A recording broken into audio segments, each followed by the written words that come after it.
David, after 17 years, we're eliminating your position, my boss said flatly. Clean out your desk by end of day. My name's David Mitchell, 52 years old and until that Monday morning, senior network architect at Pinnacle Systems in Seattle, Washington. For almost 2 decades, I'd been the backbone of the IT infrastructure team. From the early server rooms with blinking lights to cloud migration strategies, 3 different CEOs had come and gone while I stayed put, training every new hire, rebuilding failed systems, working through weekends and holidays without asking for recognition or special treatment. So when Marcus called me into his office with Helen from HR already seated, I knew before he opened his mouth. The air had changed weeks ago. Younger faces appearing in management meetings. Whispered conversations that stopped when I approached. I understand completely, I said, nodding once. I walked out without another word. No anger, no pleading, just quiet acknowledgement. Back at my desk, I watched younger employees glance my way, then quickly look down at their screens. News travels fast.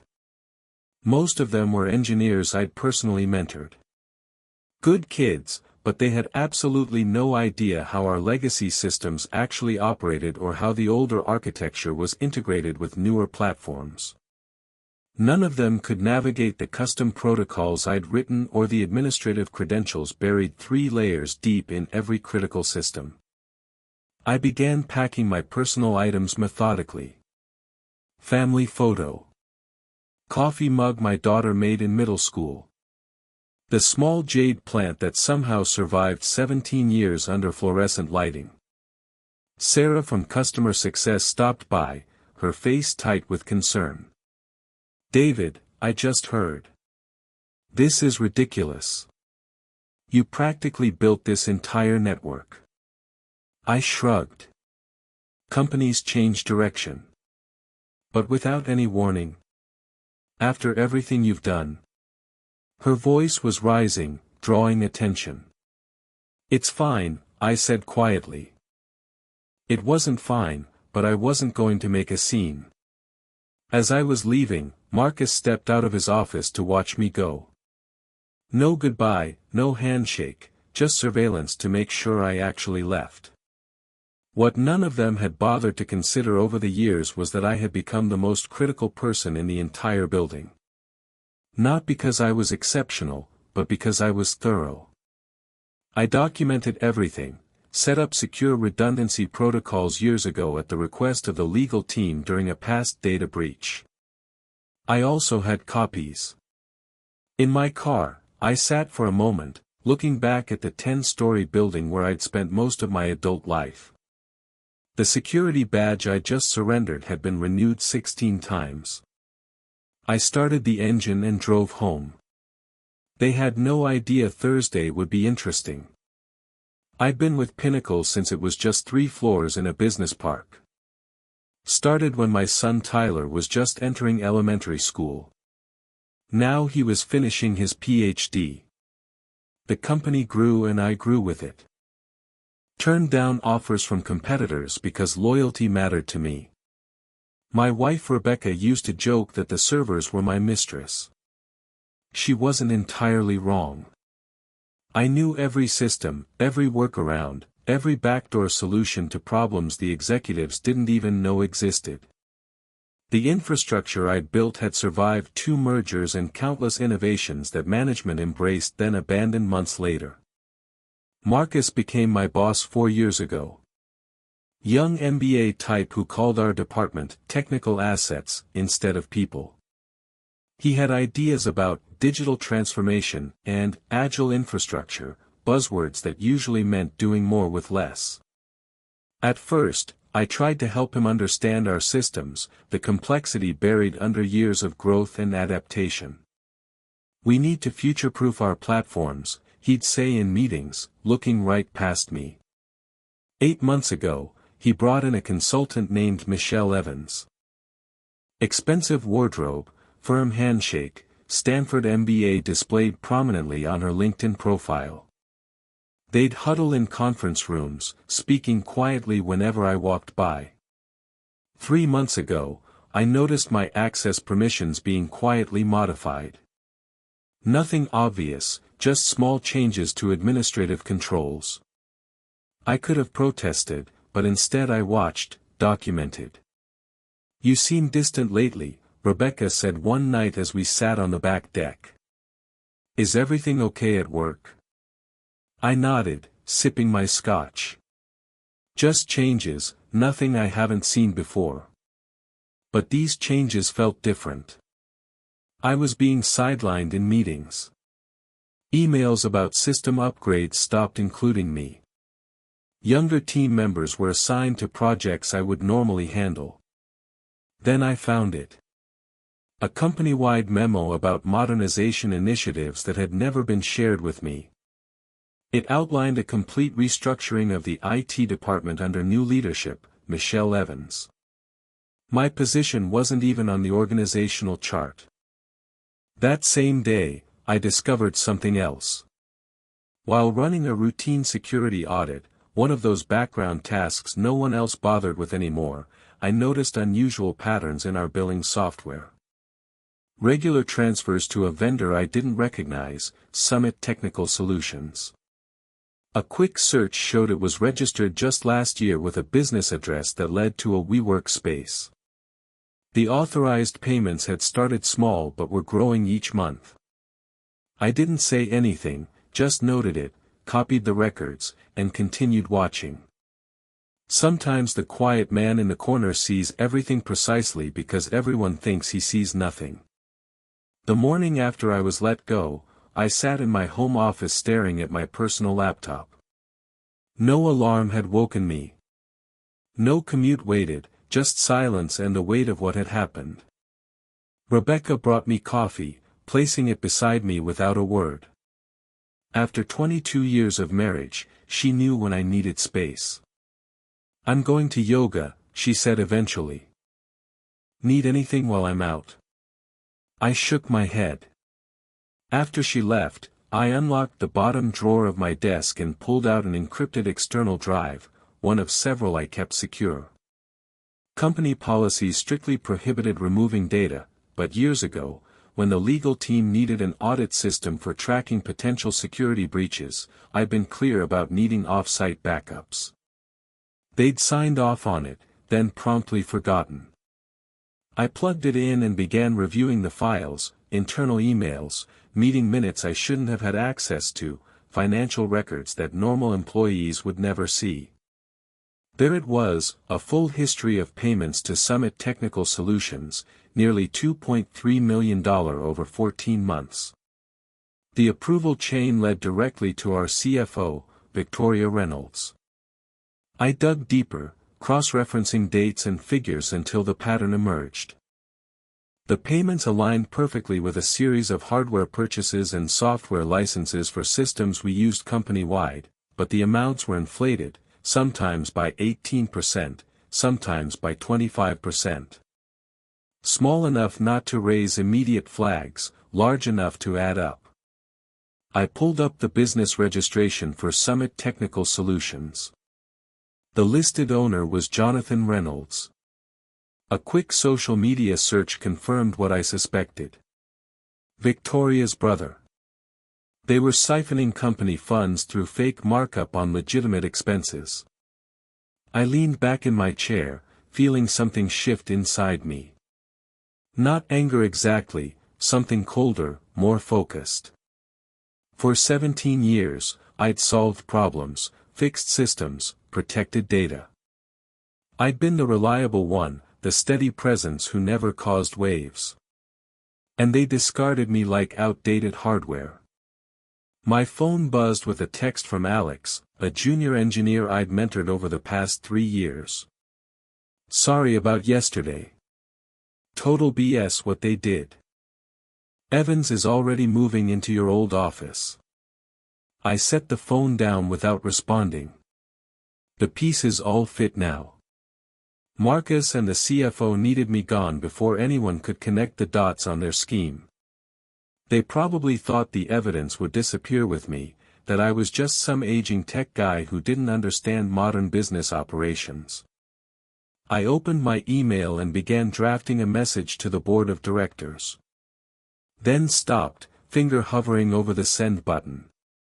Too direct, too easy to dismiss as the bitter accusations of a fired employee. I needed leverage, precision, a way to expose the fraud that couldn't be ignored or covered up. I deleted the draft and started making plans. Tomorrow was Thursday, Executive Committee Day. Quarterly performance reviews would be presented. Departmental budgets would be approved. Perfect timing. I closed the laptop and walked to the living room window, looking out at the neighborhood where we'd raised our son and built our life. For the first time since yesterday, I smiled.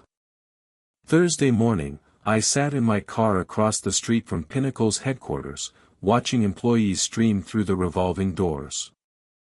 In the passenger seat was my laptop, logged into an email account I'd created years ago for security testing. One that appeared to come from an internal company domain, but wasn't tracked in the main directory. At exactly 9:15 a.m., I made my first move. An email to Marcus with the subject line, "Financial irregularities, urgent review needed," and a basic summary of what I'd found regarding the summit payments. I included just enough detail to be credible, but kept the brother-in-law connection out of it. If Marcus was involved, he'd panic. If he wasn't, he'd investigate. Either way, I'd learn something. By 9:45, my phone rang. Marcus's number. I let it go to voicemail. His message was terse. "David, we need to discuss your email immediately. Call me back." I didn't. Instead, I drove to a coffee shop, set up my laptop, and waited. At 10:30, another email appeared. This one from Helen in HR. "Mr. Mitchell, we've received concerning communication from you that potentially violates your separation agreement. Please cease all contact with Pinnacle employees and remember your confidentiality obligations. Any further communications may result in legal action." So, that's how they were playing it. Threaten, dismiss, isolate. I hadn't signed any separation agreement. At noon, I drove to my bank and accessed my safe deposit box. Inside was another backup, older, but with critical information I hadn't included on my regular drives. Among the files were original security protocols I designed, including documentation of who had access to what systems and when changes were made. According to these records, Victoria Reynolds had personally requested expanded access to the financial approval systems 14 months ago, right when the summit payments began. Back home, I found 3 more missed calls. Marcus, Helen, and now Michelle Evans. I hadn't expected her to get involved so quickly. Interesting. I checked my personal email to find a message from Alex marked urgent. "David, they're saying you sent some crazy email about financial fraud. Evans called an emergency meeting. Everyone's talking. They're pulling your access to everything, even historical stuff. We need access to do our jobs. What's going on?" Poor kid. Caught in the crossfire. I sent a brief reply. "Don't get involved, Alex. Just watch." At 3 p.m., my home phone rang, a number I hadn't used for business in years. I picked up but said nothing. "David, it's Victoria Reynolds." Her voice was steady, controlled. "We should talk about your concerns. I think there's been a misunderstanding." "Is that what you call it?" I asked. "Look, transition periods are always difficult. If you have questions about company finances, there are proper channels." I interrupted. "Like the board?" Silence then. "The board doesn't need to be bothered with operational details. Why don't we meet tomorrow?" Just you and me. We can clear this up. Sorry, I'm busy tomorrow, I said. Besides, I think the board might actually be very interested in Summit Technical Solutions and your brother. The sharp intake of breath told me everything. You're making a serious mistake, she said finally. We can make this right. Generous severance, references, whatever you need. Goodbye, Victoria, I said, and hung up. Within 10 minutes, Helen emailed again.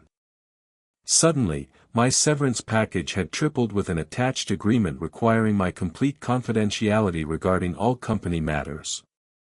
They were scrambling now, but they still thought they were dealing with a simple extortion attempt. They had no idea what was coming. Friday morning brought clarity and confirmation. I'd spent the night combing through years of data, connecting dots I'd previously overlooked. The Summit scheme wasn't Victoria's first creative accounting project. 2 years ago, shortly after she became CFO, another pattern emerged. Consulting fees to a firm called Northstar Business Analytics. Different name, same game. Inflated invoices for services partially or never rendered. I traced the registration for Northstar. This one led to Melissa Reynolds, Victoria's sister-in-law. The woman was apparently CEO of a company that had no website, no employees, and a virtual office address. But the bigger revelation came when I dug into email archives. Marcus hadn't just been aware of these arrangements, he'd helped facilitate them. In exchange, his department received budget increases while others faced cuts. He'd been brought in specifically because the previous director had started asking questions about IT expenditures. Even Michelle Evans was connected. Her consulting firm had been hired through an unusual process that bypassed normal procurement channels. Her real role wasn't modernizing IT. It was eliminating the one person who might notice the financial patterns. Me. The scheme was elegant in its simplicity. Create legitimate-seeming vendors, approve inflated payments, and split the difference. Since actual services were being provided, just at marked-up rates, auditors scanning for completely fraudulent charges would miss it. Over 2 years, they'd diverted nearly $3.8 million. I gathered everything into a comprehensive report. Spreadsheets showing the pattern of increases, business registrations linking the companies to Victoria's family, email exchanges showing Marcus's knowledge and participation. Then I did something they wouldn't expect. I contacted James Wong, a board member I'd worked with years ago during a security implementation. He was semi-retired now, but still attended quarterly meetings. David Mitchell, he said, answering on the second ring. Long time. Heard you left Pinnacle. Not by choice, I replied. James, I need 15 minutes of your time. It's important. Silence then. This about why Victoria and Marcus have been huddled together looking stressed. Board meeting was tense yesterday. Probably. He chuckled. Always figured you knew where the bodies were buried. Where can we meet? An hour later, we sat in a park 3 miles from headquarters. I handed him a sealed envelope containing a printed summary and an encrypted drive. That's everything, I said. Dates, amounts, connections. I'm not looking for my job back. I'm not looking for money. I just want the right people to know. James studied me. Why come to me? Because you actually read audit reports. I've watched you in meetings. You ask questions. He nodded slowly. There's an emergency finance committee review tomorrow. Convenient timing, David, he said, pocketing the envelope. If this checks out, there will be serious consequences. I'm counting on it. As I walked back to my car, my phone buzzed with a text from Rebecca. Someone named Michelle Evans came by the house looking for you. Said it was urgent. I told her you were out. They were getting desperate. Good. That afternoon, I received job offers from 2 competing firms, both for positions well above my previous role, both offering substantial signing bonuses. Word had gotten around about my sudden availability. I ignored them for now. This wasn't about finding another job. This was about finishing what they had started. That night, using credentials that should have been revoked, but weren't, sloppy IT transition, Michelle, I accessed the company's email server one last time and scheduled a message to be delivered to every board member at 8 a.m. tomorrow. Before you approve Q3 budgets, read this. Attached was my full report. Saturday morning dawned clear and bright. I sat on my deck with coffee, watching the neighborhood wake up. No alarm clock, no commute, just waiting. At precisely 8 a.m., my scheduled email delivered its payload to the board members. By 8:17, my phone began to ring. Numbers I didn't recognize, likely board members' assistants scrambling to reach me. I let them all go to voicemail. At 9 a.m., the Emergency Finance Committee meeting would begin. James Wong would be there with my documentation in hand, watching reactions as my email was discovered and discussed. At 9:32, Alex texted, "Police are here." Reynolds and Marcus being questioned in conference rooms. Evans looking sick. What did you do? I didn't respond. The wheels were turning exactly as I'd anticipated. By 10 a.m., Pinnacle's general counsel called. Unlike the others, I answered this one. Mr. Mitchell, this is Lawrence Green from Legal. We need you to come in immediately to discuss information you've provided to the board. I'm available by phone, I replied. This really requires an in-person discussion. No, it doesn't, I interrupted calmly. Everything I know is in that report. Everything I have is already backed up in multiple secure locations. If anything happens to me or my family, additional copies go to the SEC, FBI, and 3 news outlets. Silence. Mr. Mitchell, he finally said, his voice carefully measured. The board is taking this extremely seriously. They've already placed several executives on administrative leave pending investigation. They would appreciate your cooperation. I've cooperated fully by providing complete documentation. My part is done. After he hung up, I drove to a bookstore 30 minutes outside Seattle. No sense being easily found today. Over lunch, news began breaking on local business sites. Pinnacle Systems executives under investigation for financial irregularities. No names yet, but that would come. At 2 p.m., James Wong called. It's a bloodbath, he said without preamble. Victoria confessed once we confronted her with your evidence, trying to cut a deal, blaming Marcus for pressuring her. Marcus is denying everything. And Evans claims she was just a consultant who had no knowledge of financial matters. Board isn't buying it.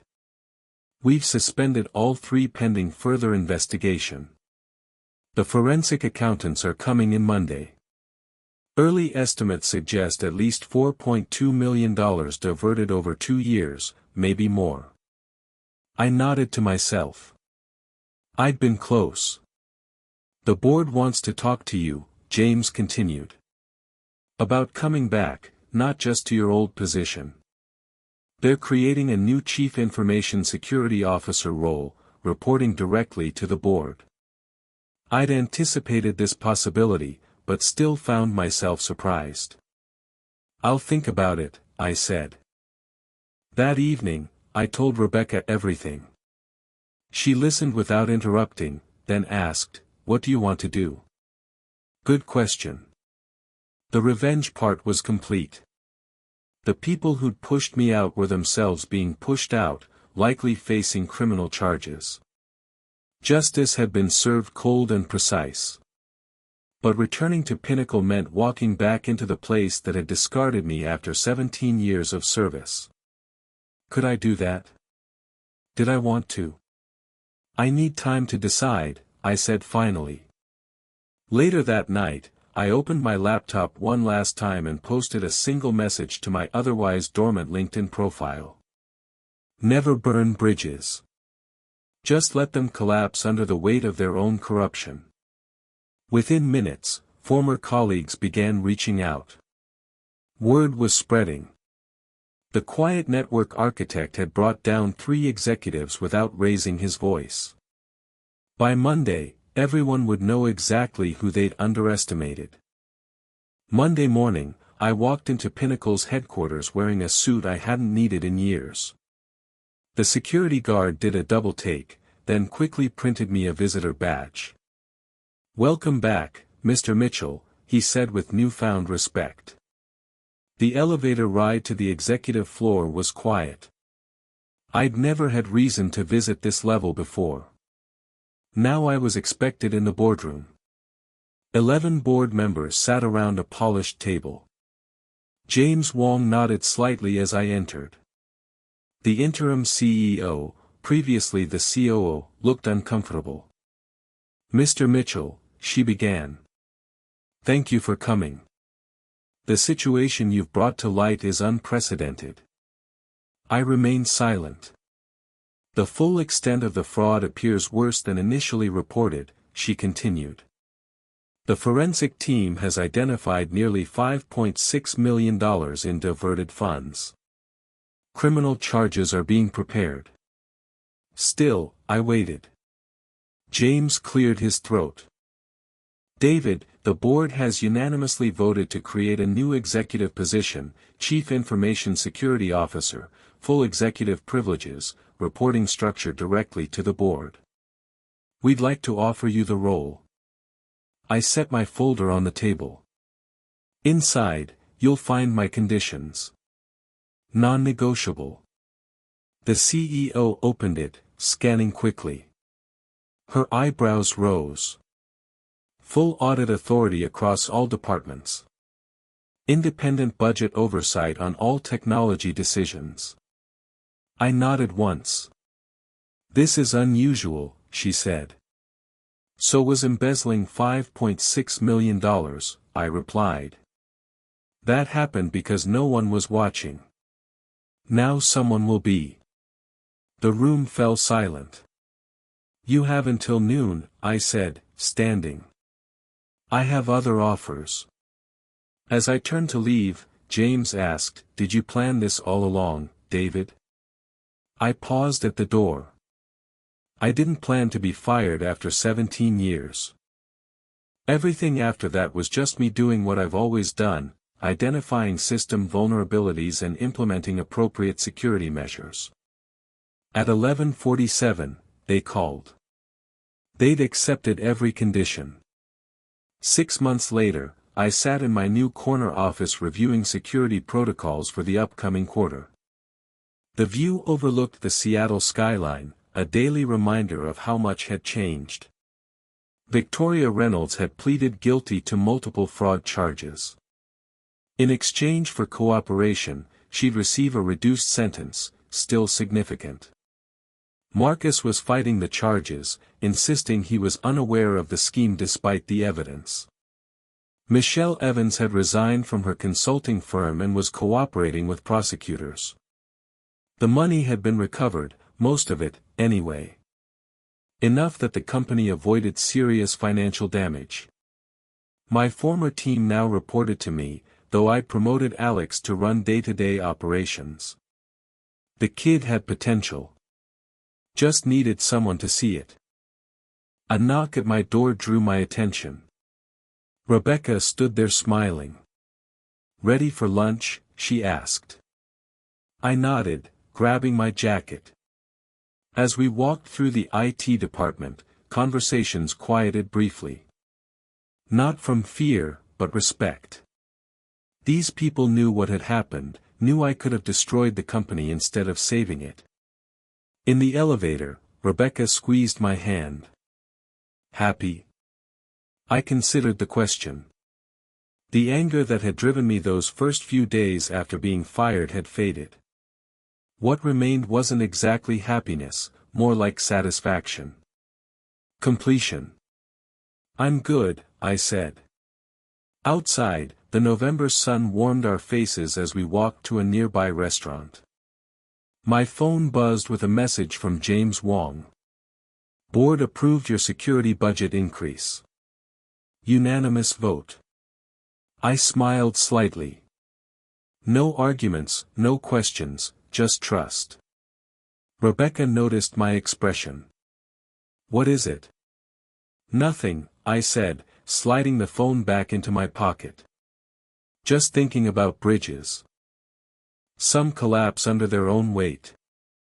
Others, once repaired, become stronger than they ever were before. I'd built this one right this time. And this time, I owned the blueprints.